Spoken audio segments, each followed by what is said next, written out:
म्हणजे हद्द आहे यार.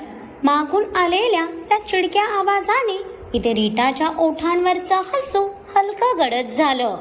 तर राघवेंद्र मात्र विजेचा झटका बसावा तसा मागे फिरला. समोर एका बेडरूम मधून विष्णूला येताना बघून इथे राघवेंद्रचे डोळे सताड उघडे झाले ना.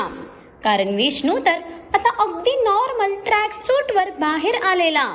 इवन त्याचे केसही पूर्ण मेसी होऊन कपाळावर पसरलेले. विष्णूने एक नजर रीटाकडे पाहिलं तर तिनेही त्याच्याकडे बघून एक भुवई उंचावली.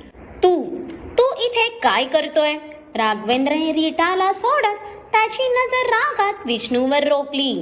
जणू आत्ता सच्चा जीव घेऊसा झालेला त्याला. अरे घ्या, ह्याला म्हणतात चोराच्या उलट्या बोंबा. हे तर मला विचारलं पाहिजे बे, तू इथे काय करतोय? तुला तुझं घर कमी पडलं का जे तू आता माझ्या घरात घुसलाय?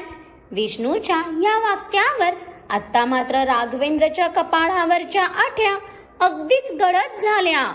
Shut up Vishnu, don't be lie. हे तुझं घर नाही आहे. तुझ्या फ्लॅटवर मागचे 2 दिवस माझी माणसं नजर ठेवून आहेत. राघवेंद्रचं ऐकून रीटाला मात्र आता हसू आलं आणि ती एकदम बिनधास्त जाऊन सोफ्यावर पसरली. या मूर्ख राघवेंद्रला बिझनेसमॅन कोणी बनवलं? हाच तिला प्रश्न पडलेला. अरे वेड्या, माझ्यावर इतका विश्वास ठेवून तू आता मला रडवणार का? बस कर पगले, नहीं तो सच में भाई मैं रो दूंगा. अरे कान खजुऱ्या, उद्या मी लाख म्हणेल की तो बुर्ज खलिफा माझा आहे म्हणून तो खरंच माझा होणार का? विष्णूने खांदे झटकत त्याची निर्लज्जासारखी प्रतिक्रिया दिली. पण इथे आता त्याचा ऐकून राघवेंद्रच्या शरीरात रागाचा लावा उसळू लागलेला. चला, म्हणजे कोणीतरी आहे जे तुझ्यावर विश्वास ठेवतंय तर. रीटाने विष्णूकडे बघून बॉक्स टाईप स्माइल दिली. पण तिच्या या टोमण्यावर विष्णूने तिच्याकडे बघून दात चावले. मगाचं तिचं वाक्य तो विसरला नव्हता. तू तर विश्वासाच्या गोष्टी करूच नको. तू मगाशी या गुबडाला काय बोलली की माझं मरण तुझ्या हातून आहे म्हणून? रिअली तू माझ्याबद्दल असा विचार करतेस? विष्णू आता राघवेंद्रला इग्नोर करून तणतणतच रीटाजवळ आला. तसही ही दोघं भांडायला लागली तरी ह्यांना जगाचं तसंही पडलेलंच कुठे असतं. यात मी काय चुकीचं बोलले असं मला तर वाटत नाही. पण हा, मी तुझ्याबद्दल नेमका कसा विचार करते हे या गुबडासमोर ऐकायचं आहे का तुला? रीटाने विष्णूकडे एक भुवई उंचावत बघताच विष्णू बिचारा तर गडबडून डोळे फिरवतो. तसंही या मुलीसमोर जिंकणं त्याला केवळ अशक्य होतं. व्हॉट्स रॉंग विथ यू? नक्की इथे काय चालू आहे? आय नो तुम्ही दोघं एकमेकांना ओळखता, बट हाव? आणि ओळखूनही अनोळखी राहण्याचं काय कारण? आणि तुमच्या मागे नक्की असं कोण आहे ज्याच्या सांगण्यावरून तुम्ही हा ड्रामा करताय? अचानक आलेल्या त्या भयंकर रागीट आवाजाने या दोघांचंही लक्ष समोर गेलं. तर राघवेंद्र अक्षरशः रागाने लाल पडलेला आणि त्याने आता दोघांवरही गन रोखली होती. त्याच्या डोळ्यात उतरलेलं रक्तच सांगत होतं सध्या तो किती पेटलाय ते. राघव, अरे माकडा, इथे तू आमची तोंडी परीक्षा घ्यायला बसलाय का बे? जे प्रश्नावर प्रश्न विचारत चाललाय. इथे आधीच हिने इतकं जीनं हराम केलंय माझं, त्यात तू परत प्रश्न विचारून टॉर्चर करतोय. बैला, कुठे रे, कुठे फेडशील एवढं पाप? विष्णू राघवेंद्रच्या रागाला इग्नोर करत त्याच्यावरच चाफडला. ते बघून राघवेंद्रने त्याची गनची पॉइंट विष्णूवर आणली. मिस्टर राघोबा, मगाशीच मी क्लिअर केलंय ना राव, तू त्याला नाही मारू शकत म्हणून. तो फक्त माझा शिकार आहे. तरी तुझी बुद्धी शेण खायला चाललीये का? रीटा आता काहीशी वैतागातच उभी राहिली. पण इथे अजूनही तिची तीच कॅसेट ऐकून विष्णूच्या हाताच्या मुठी आवळल्या गेल्या ना. या मुलीला अजूनही स्वतःच पडलेलं. त्याला मारण्यासाठी सर्वात जास्त उत्साही त्याला तर हीच बया दिसत होती. म्हणजे हा गुबड इथे काय बोंबलतोय ते राहिलं बाजूला. तुला अजूनही मला स्वतःच्या हाताने मारायचं पडलंय, लाईक सिरियसली? ए बाबा राघव, दे रे बाबा हिला ती गन दे. एकदाच काय ते मला मारून हिची सुप्त इच्छा पूर्ण होऊ दे. मग मी खपल्यावर तू हिच्याशी केबीसी खेळत बस. तेव्हा तर माझ्या आत्म्यालाही काहीच प्रॉब्लेम नसेल. विष्णू बडबडतच राघवेंद्र जवळ जाणार की त्याने रागातच त्याच्या पायाजवळ गोळी झाडली. तसा विष्णू टुनकन मागे उडाला. त्याची परत सुरू झालेली ती ओव्हर ऍक्टिंग बघून रीटाने वैतागत डोळे फिरवले. जणू ह्या बयेला तर काहीच फरक पडला नाही. कसली धीट नारी होती ती. अरे गुबडाच्या तोंडाच्या पापी माणसा, तुच्छ तोंडाच्या रानटी बैला, आता लंगडा करणार का मला? कान खजुऱ्या, तू विसरला का? मागची 6 वर्ष मी तुझ्या सोबत सावली सारखा होत होते. विष्णू चिडतच राघवेंद्रला बोलून रिकामा झाला. जणू त्याच्या सोबत राहून त्याने उपकारच केलेले. यू डॅश, माझ्यासोबत इतकी वर्ष तू का होतास हे तुलाही माहीत आहे. मला बर्बाद करण्यासाठीच इतकी वर्ष जाळ पेरत होतास ना तू. राघवेंद्रने परत विष्णूच्या पायाच्या दिशेने त्याची गन रोखताच विष्णू तर उडी मारून सोफ्याच्या मागे गेला. साल्या, ते काहीही असो पण होतो हे महत्वाचं नाही का? आणि माझ्यामुळे, फक्त माझ्यामुळे तुझा बिझनेस आज या पोझिशनला आहे. गधड्या, माझ्या उपकारांच्या बदल्यात तू तुझ्या संपूर्ण प्रॉपर्टी बरोबर तर मला तुझ्या 2 किडन्याही देऊ केल्या पाहिजे होत्या. पण तुला माझी काही किंमत कुठे आहे? विष्णूचं भाषण ऐकून रीटाने तर एक जांभई काढली. पण राघवेंद्रने मात्र त्याचा जबडा आवळला. विष्णू, तुझ्या मागे जो कोणी आहे त्याला जाऊन सांग, या राघवेंद्र मल्होत्राला बर्बाद करणं इतकं सोपं नाही. राघवेंद्र रागात मोठे मोठे श्वास घेत बोलतच होता की but I think that not even that much difficult also. तोच मागून आलेल्या त्या धीर गंभीर आवाजाने इथे राघवेंद्रच्या पाठीचा कणा क्षणातच ताट झाला आणि त्याचे डोळे विस्पारले. जणू तो आवाज त्याने मागे वळूनही न बघता ओळखला होता. घे बाबा, आमच्या मागे कोण आहे म्हणून विचारत होतास ना, तर तो व्यक्ती आता तुझ्याच मागे येऊन उभा आहे. जाऊन त्याची चांगली गळाभेट घे. विष्णूने तिरकी मान करत राघवेंद्रच्या मागच्या व्यक्तीला बघत तो स्वतः 2 पावलं मागे सरकला. पण इथे मागे ही व्यक्ती आलीच कुठून? त्याचा या प्रकरणाशी आणि स्पेशली त्याच्याशी काय संबंध हे न कळून राघवेंद्रने रागात डोळे गच्च बंद केले. त्याची त्याच्या गनवरची पकड अगदीच आवळली गेलेली. पण पुढच्या क्षणी त्याने डोळे उघडून तो मागे फिरलाच होता की अवघ्या पुढच्या सेकंदाला त्याच्या डायरेक्ट छातीवर बसलेल्या त्या भारग्रस्त लातेने तो तसाच उडून मागच्या टीपॉयवर पडला आणि तो काचेचा टीपॉय ह्याच्या कृपेने चकणाचूर होऊन ह्याच्या शरीरात त्या काचा घुसल्या. तसा राघवेंद्र वेदनेने कळवळला. अरे रॉकी, मेरी जान, हा काय आखाडा वाटला का तुला? बाबा, हे या गरिबाचं घर आहे राव, जरा आवर तुझ्या या रागाला. रॉकीचा तो रौद्र अवतार बघून विष्णूने नौटंकी करत त्याला मिठी मारली. तसा अग्नेय या दोघांनाही इग्नोर करत पुढे होऊन खाली पडलेल्या राघवेंद्रच्या अगदी समोर गुडघ्यावर बसला आणि त्याने राघवेंद्रचा चेहरा रागाने वर केला. तशी राघवेंद्रची वेदना पुन्हा त्याच्या शरीराला झणकारून गेली. आधीच त्याच्या पूर्ण शरीरभर काचांचे तुकडे घुसून रक्त यायला लागलेलं. रॉकीच्या फक्त एका फटक्यातच तो खूपच जखमी झालेला. अग्नेय अग्निहोत्री. राघवेंद्रने रागातच त्याची वेदनादायी नजर अग्नेयवर आणली. पण या फुसकी बारच्या घुरण्याने आपला वाघ घाबरणार होता का?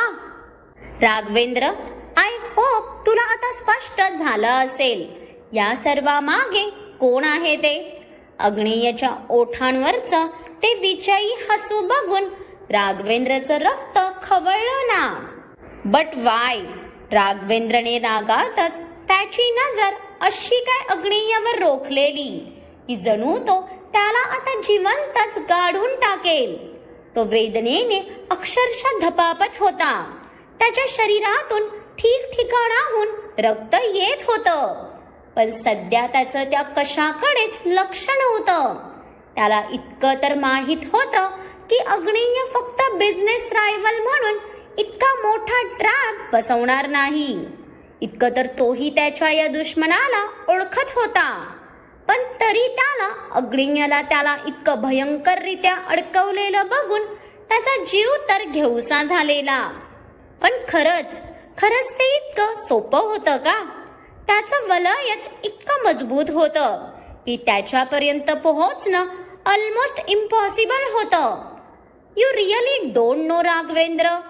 अग्नेयने बोलता बोलता राघवेंद्रच्या हातात घुसलेली काच इतक्या काय रागात ओढून काढली की डॅश. राघवेंद्र परत वेदनेने कळवळला आणि त्याने पटकन त्याचा हात दाबून धरला. एनिवेज, तुझ्या सगळ्या प्रश्नांची उत्तरं द्यायला सध्या माझा मूड नाही.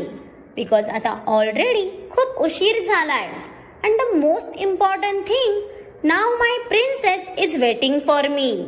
अग्नेयच्या शेवटच्या वाक्यावर राघवेंद्रचे डोळे बारीक झाले. कारण अग्नेय कोणाबद्दल बोलतोय हे त्याच्या डोक्याच्या वरून गेलेलं. म्हणून त्याने सध्या त्याकडे दुर्लक्ष केलं. व्हॉट डू यू थिंक अग्नेय? तू मला इथून घेऊन जाऊ शकतोस? माझ्या गार्डने ह्या पूर्ण टॉवरला कव्हर केलंय.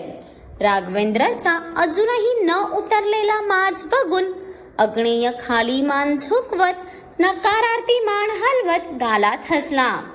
हा आपल्या किंगला खूपच हलक्यात घेत होता वाटतं. अग्नेयने उठत रॉकीला इशारा केला. तसा रॉकी काही गार्ड सोबत राघवेंद्रला फरफडतच घेऊन गेला. अग्नेय, आय किल यू डॅश लांबवर जाईपर्यंत राघवेंद्रचा आवाज त्या तिघांनाही ऐकू येत होता. पण त्यांना कायच फरक पडणार होता ना. तो आवाज बंद होताच अग्नी काळजीने रीटा जवळ आला. Rita, are you okay? अग्नीने रीटाच्या गालावर हात ठेवताच तिने हसतच त्याच्या हातावर हात ठेवत होकारार्थी मान हलवली. पण इथे विष्णूच्या काळजात आग लागली ना. इथे मी पण आहे म्हटलं. मी सुद्धा त्या झिंगूर सोबत खतरो के खिलाडी खेळूनच बसलोय. त्याच्या गन पॉइंटवरही मीच होतो. पण कोणाला त्याचं काय पडलंय का बघा. आजकाल तर खरंच भलाईचा जमानाच नाही राहिला. जो तो फक्त कामापुरता मामा आणि ताकापुरती आजी बनवत आहे एकमेकांना. इतक्यात नेहमीप्रमाणे विष्णूचा चिडलेला आवाज कानावर पडताच अग्नेय गालात हसला. तर रीटाने डोळे फिरवले आणि ती परत सोफ्यावर बसली. विष्णू, नॉट नाव यार. I am already getting late. आणि अजून लेट झालो तर माझी जाना मला स्पर्शही करू देणार नाही. अग्नीच्या बोलण्याचं रीटाला हसूच आलं. जगासमोर बब्बर शेर म्हणून वावरणारं हे अस्तित्व बायकोसमोर मात्र ढेर व्हायचं. साल्या, तुला ना असंच पाहिजे. तिने तुला स्पर्शच काय तर बेडरूम मध्येही घेतलं नाही पाहिजे. विष्णूनेही वाहत्या गंगेत हात बुडवले. Shut up and please now don't fight with each other. मी जातोय, उद्या भेटू. विष्णू, उद्यापासून तू मला जॉईन करतोय. अग्नेयने विष्णूवर कटाक्ष टाकला. बाकी सर्व तर ठीक आहे, पण भांडणाचं मला नको तर हिला बोल. त्याला सुनावल्यावर विष्णू कसला गप्प बसतोय ना. विष्णू, जर तुला लाईफमध्ये शांती हवे असेल तर एक गोष्ट कायम लक्षात ठेव. चुकी वाईफची जरी असली तरी सॉरी आपणच बोलायचं. अग्नेय विष्णूच्या कानात कुजबुजत हसत निघून गेला. तसा विष्णूही मान हलवत मागे वळलाच होता की रीटा त्याच्या मागे हाताची घडी घालून उभी होती, जी सध्या त्यालाच घुरून बघत होती. First go and take a bath. He bloody dash dare to touch you. तोपर्यंत मी काहीतरी ऑर्डर करतो. विष्णू रीटाला सांगून तिच्या बाजूने निघून गेला. तशी रीटा मागे वळली. But if I want a hot bath then. तिच्या या वाक्यावर विष्णूच्या ओठांवर तिरकस हसू आलं आणि त्याने मागे फिरून रीटाला कळायच्या आतच तिच्या कमरेत हात घालून तिला उचलून तिचे दोन्ही पाय त्याच्या कमरेभोवती लॉक केले आणि एकाच हाताने तिचा शर्ट अंगावेगळा केला. तशी इथे रीटा त्याच्या गळ्यात हात घट्ट करत गालात हसली. Then also don't worry madam, तुमचा नवरा तुमच्या सेवेत हजर आहे. Because even I want also do it something hot with you. पुढच्या क्षणी विष्णूने रीटाचे ओठ ताब्यात घेत तो बाथरूमकडे वळला. बाकी आता सध्या तरी त्यांची उत्तू जाणारी हॉटनेस त्यांनाच हँडल करू द्या. इकडे अग्नेय डायरेक्ट त्याच्या प्लेसवर पोहोचलेला, जिथे मेन्शनच्या मागच्या जंगलात त्याच्या गार्ड्सनी राघवेंद्रला उचलून आणलेलं. पण सध्या त्याच्या डोक्यात त्याचे विचार नसून तो त्याच्या केबिन मध्ये बसून समोर लॅपटॉपवर मेन्शन मधली कोणती तरी फुटेज बघत होता, जे त्याच्या टीमने त्याला मेल केलेली. पण काहीतरी मिस्टेरियस होतं ते, जे त्याला स्पष्ट समजलं नसलं तरी त्याचे डोळे मात्र रागाने लाल झालेले. इकडे रात्रीचं आरवही झोपायचा आतोनात प्रयत्न करत होता, पण सध्या निद्रादेवी त्याच्यावर कोपली होती वाटतं. तो तळमळून वैतागून उठून बसला. यार, या झोपेलाही नित्यासारखं माझ्यामध्ये इंटरेस्ट नाही का, जी ही पण माझ्या जवळ यायला मागत नाही आहे. झोप येत नसल्याने आरवची चिडचिड होतच होती की तोच त्याच्या डोअरवर नॉक झालं आणि इथे आरव अजूनच वैतागला.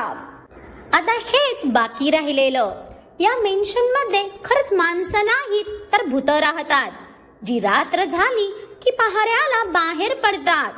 अरे, जर स्वतःला भटकायचं तर भटका ना, पण दुसऱ्यांची रूम ठोठावून त्यांना कशाला त्रास देतायत.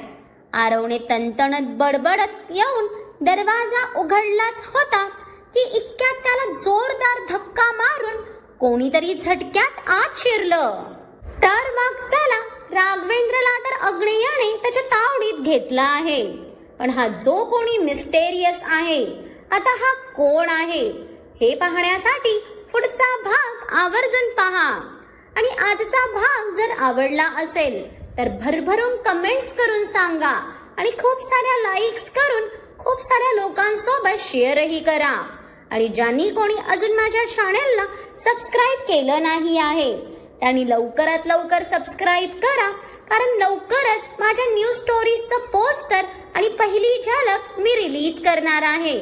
त्यासाठी तुमच्या सपोर्टची तर ऑब्विसली गरज असणारच ना, म्हणूनच म्हणते सबस्क्राईब करा.